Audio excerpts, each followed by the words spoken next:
we need to stop wasting our time, wasting our life, and actually living with and by intelligent design. And I'm so privileged to be joined here by Adam Spector. Y'all, he is the CEO of Chore. He is also a successful exit of many businesses. I believe it was 4, Adam, and then you're also an angel investor of over 200 startups.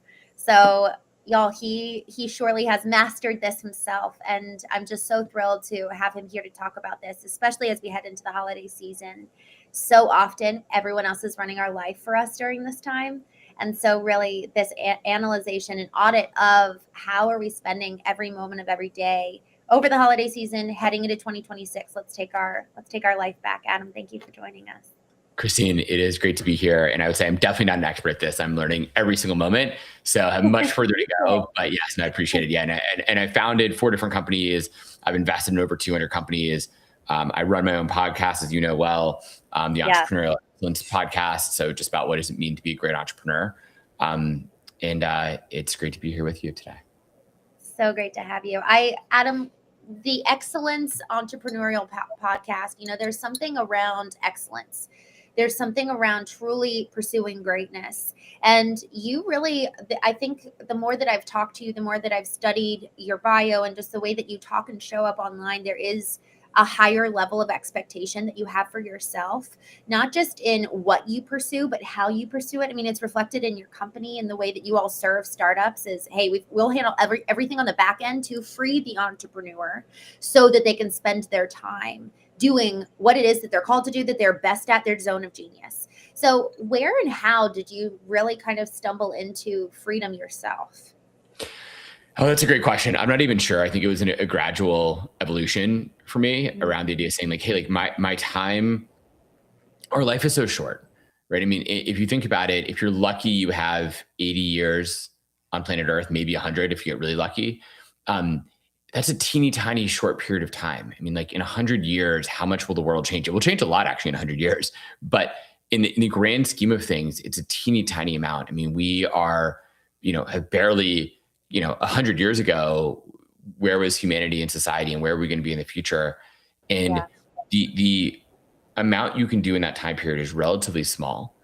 And so as I've kind of grown, started having kids, started thinking through kind of where I wanted to spend my time and what I wanted to do, I more and more started questioning like, what was the best use of my time and how do I want to make the most of it? And so what does that come out to be? What does it actually mean is that I constantly try to reevaluate where I'm spending that time and what am I doing with it? Like, am I doing only things that I love, only things that only I can do, only things that will have clear high ROI for the people I work with and for my family, friends, and everyone else. So I've kind of architected my life in a way that enables me to do the highest ROI activities and not let other people dictate what I do instead. I love that. So effectively in the evaluation of your life, those core questions, what are things only I can do? What are things that have the highest ROI?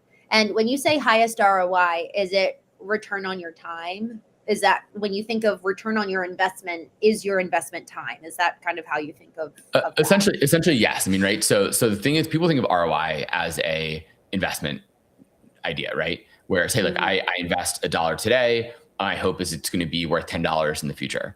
But people don't think of that with their time, which is sort of stupid. Actually should be that way, right? You're always making this compounding investment with what you do. So for me, if I spend every second more that I spend with my kids is compounding over time and hopefully making me a better father, better parent, better spouse, all those other things. Same thing with my company though. Every minute I spend working my company, doing things that are directly correlated to what we do at Chore, right? My company's name is Chore. We do back office work for founders, right? We run the entire operations so they can go back to doing what they do best. The whole idea there is when I spend time on Chore, I'm compounding my knowledge, making my company better. But I'm not doing that by doing the things that don't kind of relate to Chore, and I can kind of explain that more. But like, I try to do the things that only I can do. So being with you here today, only I can do. I can't delegate that. But that also helps me further my relationships and friendships, and hopefully we can build a relationship and help each other overall in time too, with in all these different ways. And so, doing things that have a return on investment from a time perspective lead to sort of financial returns too. But overall, it's it's all about where can I spend, where can I invest my time, energy in the best ways to have the longest life return. Yes. Oh, I love that life return. And that's something where you were talking about time with your children. I just almost visually saw the compounding effect of when they're adults. You're going to have something so strong and so solid. And honestly, when we think about investing in our kids, it's also for our own end of life investment as well. Like that's when we see the greatest return, is when we need them the most. And if we've given to them when they need us the most, there's going to be something left in the bank for us at the end of our life. So I love like the longest life investment. That's so, so, so good. And when you think about it, where does vision come into that? Where does even having clarity of the legacy that you want to create? How does the decisions we make today relate to the kind of that end goal? When you think of your life investment, how much clarity do you actually need to have on the end of my life? I want to be here. How much does that drive the today? Yeah, I mean, it drives it a decent amount in the sense that, like, I'll give you an example. Once again, using my kids as an example, since it's very early here in the Pacific side of things, not quite Northwest, I mean, San Francisco, but it's early, and so my kids are downstairs. I hear them, but like I work from home, right? So I've architected Chore, my company, to be a fully remote company. The reason I've done that is because a bunch of reasons. One, I think it's actually by far the best way to build a company. We can have a discussion about that in general, but it also means like I work from home. I get to be here every morning with my kids. I'm here every night they come home. I don't travel very much for work. So I'm not letting other people dictate where I should be, when I should be there, what I need to do. I get to be here for them and do that. Now, yes, sometimes I have to travel for work, but it's pretty rare. And so I literally get to be here for them on a regular basis, but it also means I can be efficient and here for my team, right? Instead of me being stuck in traffic every day, having to go into an office, all these things, I could instead be doing all my work for Chore. Like it's all here in front of my screens right now. And that enables me to be available, be here to compound the value I'm providing to my team by using my limited time in a smart way. And what I mean, maybe to reiterate that point a bit, the time that we're spending right now, Christene, I'm never going to get that back. You're never going to get that back. This is time that is disappearing from our lives. So there's a famous book called 4,000, I think 4,000, maybe not famous, but like 4,000 weeks is, I believe, the name, right? We have about 4,000 weeks total in our lives. Wow. 4,000 weeks. Not very much when you think of it that way. And so every minute that I spend, I need to think, is this a high leverage, high value thing that I'm doing? Because that time is never coming back. And so my hope is that my time with you is going to compound and provide value to others out there. And they can grow and change. And yes, I hope it helps Chore in a small way too, and helps my company, because people realize I don't want to waste time in back office work, so they'll come use us. But in the end, like, these are all things that I think are really valuable. And then it helps me also say no to things that are not valuable. So in other words, the power of saying no, I'm not going to do that because it's not worthwhile, is just as critical. How much time would you say, given all the startups that you are working with through Chore, how much time is being wasted by the average entrepreneur? Oh my gosh, so much. I mean, so much in so many different ways. When it comes to specifics, so we deal with back office work. So essentially Chore runs HR, finance, compliance, and equity, essentially all the back office tasks that you need to do to run your business. On average, we see a founder, essentially founders doing this work, because we work with small businesses, wasting about 10 to 20 hours a month on that work, right? So it's a huge amount of hours. So you're talking, 200, 300, 400 hours a year doing that, which is like a few months of extra work time. And the crazy thing about that, think of all that extra time you could be using to build your business, number one. But two, what I actually view a lot of back office work as being like, it's a little bit like, and this ties into the larger message here, it's a little bit like using social media. Like TikTok provides zero life value for 99.9% of people. It provides value for like the people who are creating content and making money off TikTok. Good for them. But like for the large majority of people who are just watching things on social media, it's not providing any life value. It's like a small dopamine hit every time you flip to a new video or something, right? Back office work is the same way. And what I mean by that is, like, as a founder, you're like, oh, I paid this bill. I took care of this invoice. I helped pay my taxes. I did my own books. These are like mini business dopamine hits where you're like, oh, I did something good, but you actually didn't push the business forward. In other words, like if I told you, Christine, I'd say, hey, Christine, you can spend an hour doing your books right now, and you're going to save $250 for a cheap book. Bookkeepers are not expensive. And you'd be like, well, I could save $250 and spend an hour doing that myself. Or you could spend that same hour with your friend, with your family, or doing something that's going to push your business forward. Which would you choose? Right. The latter. Right. Everyone would, but most people don't actually. It's the same sort of thing. Well, but then I would say the same thing with social media. Like, so the same sort of things was like the latter, but yes. Instead you end up going to social media instead of reading a good book or reading an article that'll help you learn and become better at your job. All those sorts of things. It's the same thing with businesses. They're saying, hey, I saved $250, but I lost an hour. I should be reinvesting that hour into actually pushing my business forward. Like, what can I do to move my business forward? And this is where founders get misaligned and don't realize like the proper investment is building your business, doing what only you can do, what is your superpower.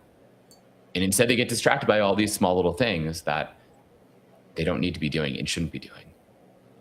It's such a good point around, do we even have the proper definition of investment in and of itself? And do we even have a proper understanding of the role of CEO or owner, and for a lot of startups, they have to be the operator, but operator does not mean bookkeeper. It doesn't mean doing all the back office stuff.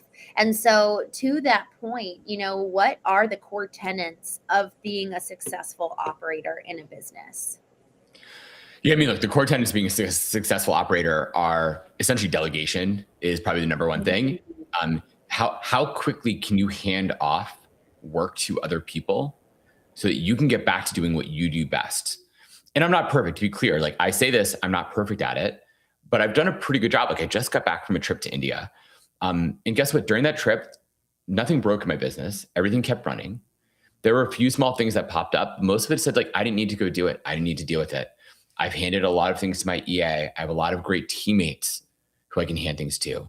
In what most founders think is like, oh, I don't have time to do that, or I can't afford to do that, which is completely not true, right? The moment you essentially get past the fact, like you have one or two customers and you're making real revenue, you should find ways to start handing things off to other people on your team. Because what you should be doing as a founder, what I do as a founder, is I focus deeply on our product at Chore. And I focus deeply on getting sales and new customers, which are two things that I'm good at. Everything else, I hand to everyone else on my team. So another example, we decided to buy new computers for our team this year. The large majority of that work, I could have done it myself. It's kind of fun. I get to go shopping to go do that. I handed the large majority of that to my teammate who runs operations for Chore. And I said, you take care of it, get laptops to everybody, track it, make sure reimbursements happen, and deal with it. Right. Now the team gets new computers. I could have done that myself. It's kind of enjoyable, but like, why do it? It's not a good use of my time. Well, and back to the very opening questions that you asked yourself as kind of a self-audit. Is this something only I can do? Because that should be one of the key drivers for the decisions we make of how to spend our time. It's almost like, so Viktor Frankl, he wrote the book, Man's Search for Meaning, while he was in the German concentration camp. And there's this infamous quote, between stimulus and response is choice. So it's almost when there's a stimulus of something needs to be done, that space, that choice that we make needs to have a filtering system, effectively a criteria to then inform our response. And so one of those questions should be, is this something only I can do? And then the second question that you posed is this actually going to have the highest return on investment in terms of my life's investment, like the actual place that I want to get to? And so what that does is that we need to be clear about what we want on every level of analysis. Financially, what do we want there? What do we want for our family? What kind of relationships do we want with our spouse? Where do we want to take the business? Because otherwise, if we don't have clarity on where we're heading, it's going to be really hard to define, is this worthy of the investment now? Correct. And I think a lot of people don't have a clear idea of where they're headed, even entrepreneurs. So a lot of entrepreneurs, they start a company. I'm in Silicon Valley. So a lot of companies out here are venture backed, they raise money. And even then, I find a huge number of founders who don't really know where they're headed and what they want to do. So an example I like to use, unfortunately for this person, but it's impossible to figure out who they are. I met with the founder. They've been building their business for 6 years. Startup business, they're trying to grow fast, everything else. This founder had worked at McKinsey, right? So had been a very senior person at McKinsey, very successful. Started this startup because they had this idea that they thought only they could do. All for it, great. He then said to me, he's like, literally, I've been doing my own books for the past 6 years. And I said to him, you're crazy. And then he was like, oh, and it was kind of a conversation like, hey, do you think I can fundraise in my business? We're getting to Series A metrics. I think I can go fundraise. And I basically told him, like, there's zero chance you will fundraise because no one's going to back a 6-year-old company that took you 6 years to get to a Series A metrics. Because, and the point being, he was wasting time for 6 years. And he said, and I asked him, why are you doing your own books? He said, I know how to do my own book, so I did it. It's like, yeah, just because you know how to do it doesn't mean you should go do it. Mm-hmm. Like, I know how to, I'm trying to think of like some example. I know how to dig a hole for like a new tree or something. That doesn't mean I should go do my own gardening every day. Like sometimes it's fun. There may be physical reasons why I want to relax because I want to go garden. But a lot of the time it doesn't make sense to go do that just because I know how to dig a hole. Like there are other people who are better at digging holes than I am. Right. Or another example might be, I could go build my own servers to run my software, which what people used to do 15 years ago, right? You would go build your servers in your garage. But now I go outsource it to Amazon Web Services, right? AWS. Because guess what? Amazon is better. They have a comparative advantage at running a server. So I can go outsource my servers to Amazon and let them do that so I can get back to doing what I do best. Mm-hmm. And this is what everyone should be thinking. It's like, what is my comparative advantage to other people and other businesses? And that comparative advantage is how you will succeed. You should focus on that and nothing else. Like, once again, this guy who spent 6 years doing his own books, what did all that time that he missed out on building his business, getting more customers, having those customer conversations, or in his case, he had kids too, spending that extra hour that he spent probably every month in his books with his kids. What would have been better? Would it be worth, to me, and maybe this sounds rich, I'd pay $250 to have an extra hour with my kids every month. That's an easy thing for me to do, especially when it comes to something that I'm not great at doing. I can do my own books too. I'm not great at doing my own books. We have people on my team who are great at doing books. Right. Well, and Adam, that could be very costly down the road. I'm glad you're using books as an example, because that is something where it's easy to make that choice that with potentially big ramifications on the other side. So it's not just the $250 you're saving, but could it actually end up costing you way more than the $250 you would spend monthly for improper tracking? So the actual cost and of the risk could be huge as well. Well, it's exactly right, Christine. It's the long-term cost of this compounding, where you're wasting this time, where you could instead be spending this time on things that actually compound to value for your business or for your life or for your family. And those are always the questions that I want to be asking. It's sort of the same thing. It's like, when I go decide to watch a TV show or something, is that compounding in a positive way to my life? It might be. Like, sometimes it's good to have a break and take a break and go watch a TV show or read a book or things like that. But I'm also saying, like, hey, should I be looking at my phone right now instead of spending that time with my kids? Or should I be there's all these ways you have to decide, where do I want to spend my time that will compound to a valuable long-term future? And the large majority of things that many people decide to do actually provide no long-term value. You're not going to remember it in 10, probably in a year, probably let alone a week later, let alone 10 years from now. Whereas I like to think the time I'm spending with my company and what we're building, I'm going to remember. And I don't want to have any regrets and look back and be like, oh, I didn't spend my time properly building the business. This is so important. Adam, I want to ask you, when I think about people having to choose to put this down, obviously this is addictive. Why are people having such a hard time knowing how to spend their time in terms of the business decisions? I mean, I think because it's easier to be distracted by everything else. So using this guy as an example from McKinsey, it's easier for him to be distracted by doing his books than have a hard conversation with himself about whether his business is the right business to even be building, right? Oof. You can say, I'm going to keep my business Yeah. alive for a little bit longer because I save $250 every month on bookkeeping. But not spend that time saying, should I even be building this business in the first place? That it's a distraction. Just like, why do people go on social media? Why do they, drink too much and have a hangover the next day? Yes. It's all these sorts of things because you want to distract yourself from the hard decisions and hard choices and push those off.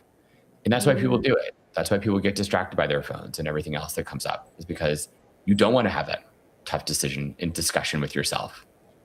I really that's so good. And there's something about the avoidance of just even discomfort of sitting with, all of a sudden it's like, okay, I'm sitting, I don't know what to do right now. Well, there's a really long to-do list that you could tackle, but it's easy to just do the thing that's right ahead of you. And like, it's almost easier to just, I'm just trying to think of kind of the analogy of this, because I know for every single one of us, we have a really long to-do list, So it's like, well, why do we do the bookkeeping when there's all these other things that are of more value of your time? And so it's a distraction. Yes. And I wonder if it's almost the instant dopamine hit rather than going to that thing where you kind of have the discomfort of, I don't really know how to go about it exactly, but only I can do it. It's effectively like when you have to call the IRS, only you can do that, but it could take a while and you don't really know what it's going to be like, but you know how to do this other thing that is not anybody can do it, but it's reliable. And I think that there's comfort in certainty. So if you have the comfort of, let me just do this really quickly, and it is that distraction and quick dopamine hit, rather than the uncertainty of other tasks that truly only you can do. And, there's even uncertainty when we engage with our family. Is our kid going to be in a bad mood? Is our partner going to be having a bad day? So there's even an element of comfort in staying in the office longer. And so if we can learn how to sit with the discomfort of not exactly knowing what will happen or what will unfold once we actually start going down this road, and drop the distraction, I wonder how much, have you seen that much with entrepreneurs you've worked with, where it's almost choosing the road that's more traveled because there's comfort in certainty? Yeah, always. I mean, this is, I think, why a lot of companies fail, is because the founders are look, we are animals. And so we're, in many cases, we're fear-based in that sense. Like, we are making decisions based on fear. And it's scary to make the tough decisions. It's scary to say my company might be failing. It's scary to say I might be failing and making the wrong decisions and not moving fast enough with the decisions that I'm making. That's scary. And so people are fearful, and they don't make the tough decisions, and they end up failing. And they blame, of course, lots of other people. When we talk about what that looks like too, but like, those things all happen. So yeah. That's so good. I was talking with the former president of Jiffy Lube and asked him, what's the number one thing you did to get the company to be a national brand? And he said, I dedicate 8 hours every week, 2 weeks, to just to look at my business, analyze it, take a top-down approach. And that's really uncomfortable for those of us who don't know how to be, and because our worth is predicated in what we do. So there's almost this deep subconscious value system that we hold that really can prevent us from allowing the space in our schedule to do the only thing that we can do, and also create. There's real value in creation. Brand equity is probably one of the greatest investments we can make in 2026, but that's predicated in you actually going and doing the work to create, and also creating something origin to you, something authentic to who you are. But you actually have to have something interesting to say, and that requires going inward and doing that work. Correct. And actually, that's a great example with the Jiffy Lube president, in the sense that so many founders are so deeply embedded in every aspect of their companies, they don't have time to actually get out and think through how they can build it. So, I'm sure you have lots of friends who are like this, where they're like, I'm so busy. I have huge email inbox. It's filled with emails, and I have a million messages on Slack, and I have nonstop meetings, and I don't have time for anything. And it's like, well, actually, to me, that sounds like you're a founder who hasn't planned anything at all. Yeah. You're the center of, you are the massive break point in the center of everything at your company. You have not been able to delegate to anyone. You don't trust anyone. You need to make every decision, and you're holding your company back. It's like, if you were the center of every decision, why are you hiring all these people who are theoretically smart and great at what they do if you cannot trust them to do their jobs? And that's why, once again, companies fail. It's like, I shouldn't be. I was gone in India for like almost 12 days. Like, I shouldn't be a blocker to anything. And I wasn't. It was great. Like, yeah, I checked once a day. I checked like what was going on, and my phone was on, and like I could see what's happening. No one needed to ping me for any major decisions. Like, it was great. It was such a relief to have that time and ability, because I wasn't the center of the business. I'm here to make smart, strategic decisions to grow us. And then it gives me the time and space to do what that Jiffy Lube president does. Like, hey, what's our strategic vision for next year? Where are we going? What are the big decisions that only I can make? And I need time to think through those.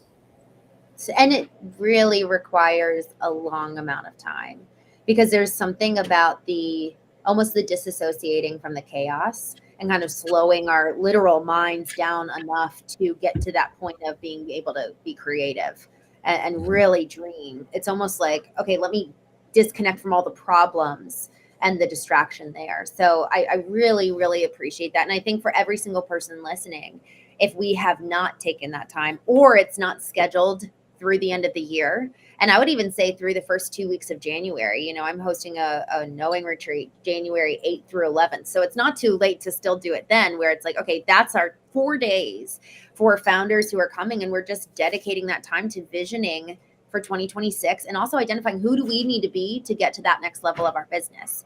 I was speaking with a gentleman. He's got, a couple $1 million business. And when he got from the point of, okay, I want to move from 5 employees to 50 employees, what needs to break in my business and actually die in order to then create something new? So that's where, man, we actually really need that space to observe what needs to have the death come in, and what does it look like to have it die? What's the actual process of that? Because to break it open and then instill something new, there's habits that need to change, mindsets that need to change, systems that need to change.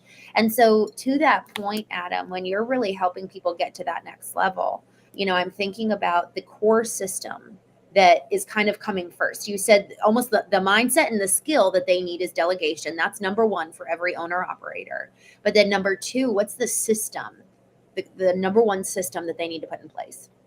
I mean, number 1 system, let me think about that for a second. I would say sort of number 1 system in a sense is like being, once again, going back to delegation to a large extent, but trusting the people that you have. And then if you need to, putting in place reports. So saying, hey, look, I want like a weekly report on what you're doing, right? If you have trouble with trust, be like, I want a report on what you're up to, what's happening, when it's happening, what's your time frame, and then put in a repeatable action plan for that sort of work they're doing. So at Chore, we have tons of standard operating procedures, so SOPs. Almost everything we have is an SOP, pre-built, when it's due, what's happening, when it needs to occur. And we track that on a regular basis. So we really try to systematize our own business so that hopefully we can systematize things for our customers as well. Like, we kind of feel like we need to start with our own work. We need to be, it's sort of, to use a personal one, like, I need to be good. I need to figure my own self out, right? If I don't know who I am as an individual, I'm not going to be a good founder or leader for my team. If I can't show up every day being great for them as an individual, then I really can't be a great leader either. And it's kind of the same thing. So I have a lot of systems in place for my life and how I want to run it and what I want to do. And, and that's just, I think, leads to better health, better sleep, better energy, all the key things you need to have to be great in every aspect of your life. I love being great in every aspect of your life. Harkening back to your podcast, excellent. What's the entrepreneurial excellence? Entrepreneurial excellence. Yes. Every day trying to be a great entrepreneur. And what does it take to be a great entrepreneur?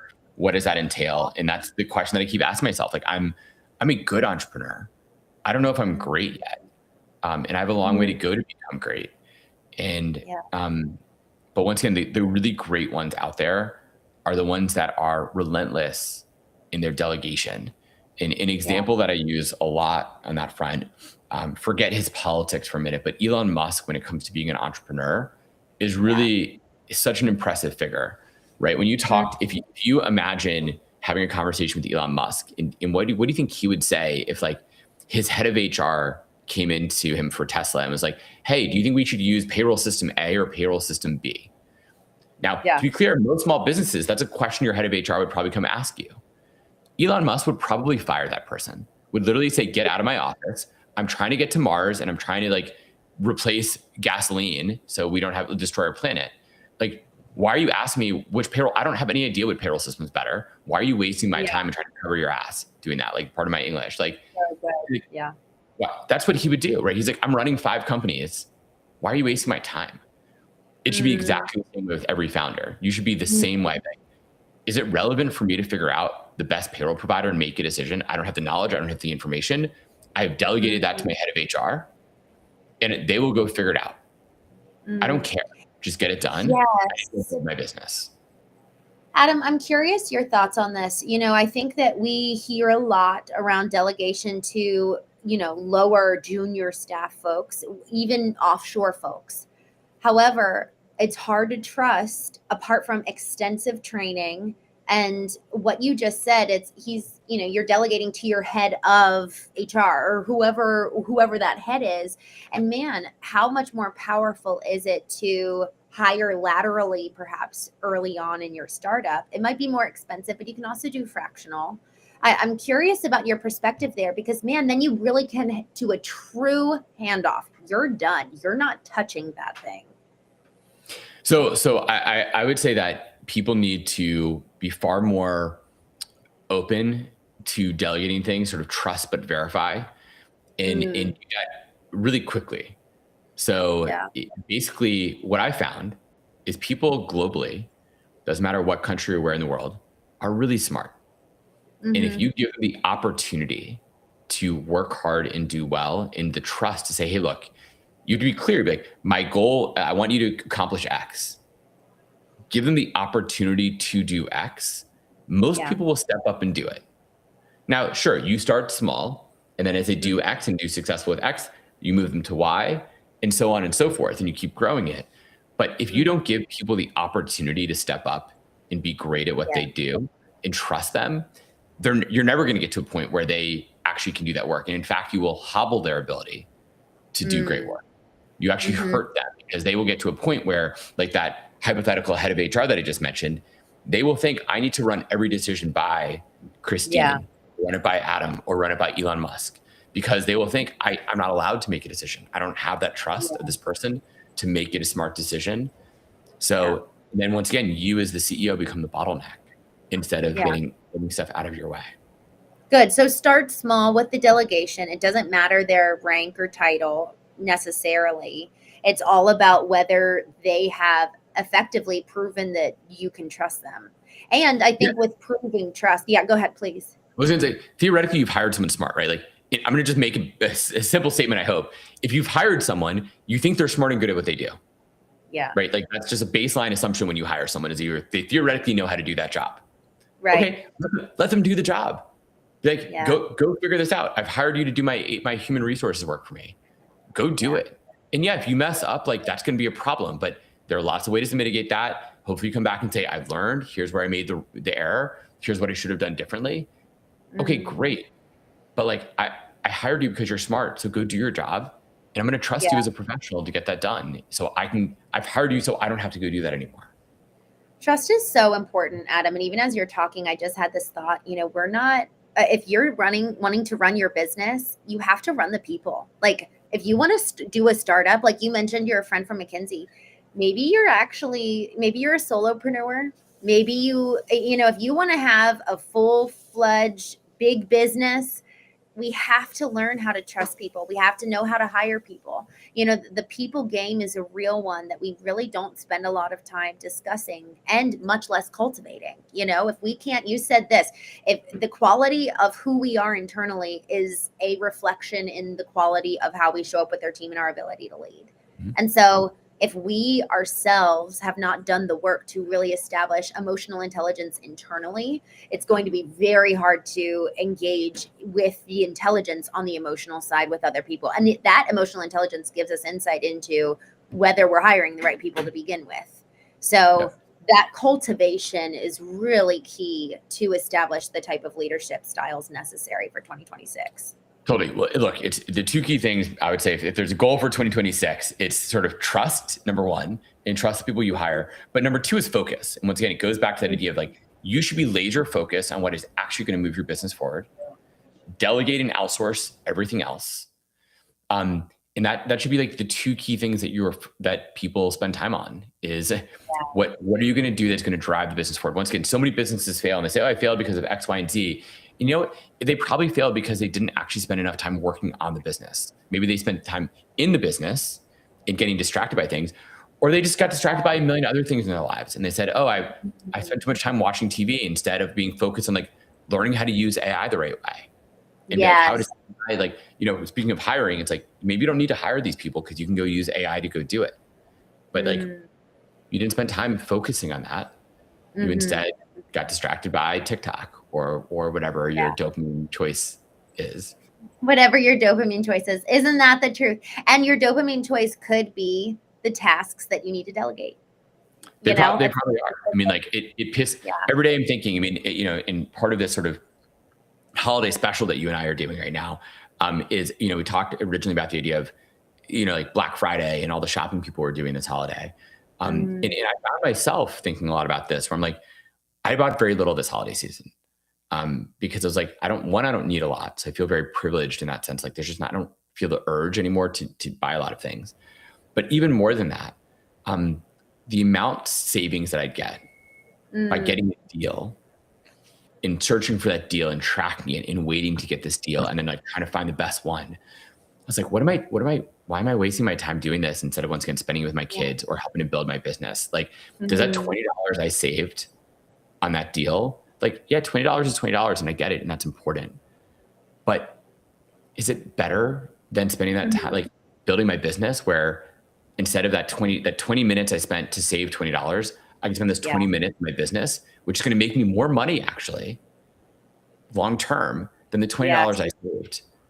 And that's, so I kept saying, like, what am I wasting my time? Why am I doing this? Who cares? I'll go buy that thing in 6 months when I actually need it.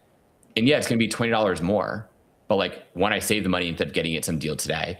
But two, like I can wait until I need it immediately and go get it and be done and then move on. Cause like I don't need to play this game of wasting my time shopping for things when I should be spending my time building things.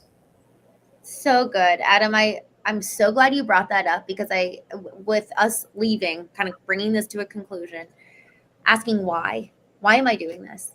Just having that be a constant barometer and like a temperature check. Like, am I in alignment? Come back. Why am I doing this? Nope. Come back. Why am I doing? Come back. And so getting clear on what we want for our business, for ultimately our lives and our relationships, and then asking why of how we're spending our time. A calendar audit was encouraged to me 2 years ago, and that was really, really helpful. And frankly, I realized how much, and Google Meeting actually, or Google Calendar rather, will say how many hours of our time we spend in meetings each week, and that's a good mirror. I didn't know that. That's actually really cool. And yeah, no, I've done a calendar audit myself. And at Chore, by the way, one of the things we do is we have very few meetings. So like we literally internal meetings at Chore. I think we have about 2 hours on average a week of internal meetings total. Wow, good for you. Yeah, it's pointless. So because what is people's time worth? And are we spending it the right way? And so we've cut essentially all these meetings. I don't want to be there for these meetings. If I don't want to be there, I'm sure other people don't want to be there. We require very few. So like cut them out. Just stop going to these meetings. Stop wasting your time in them. Once again, only do the things that only you can do. And same thing with your teammates. Have them focus. Only do the things you can do. Adam, thank you so much for joining us today. So grateful for you, my friend. And Merry Christmas. You too, Christene. Y'all, thank you so much for joining us on The Knowing Show.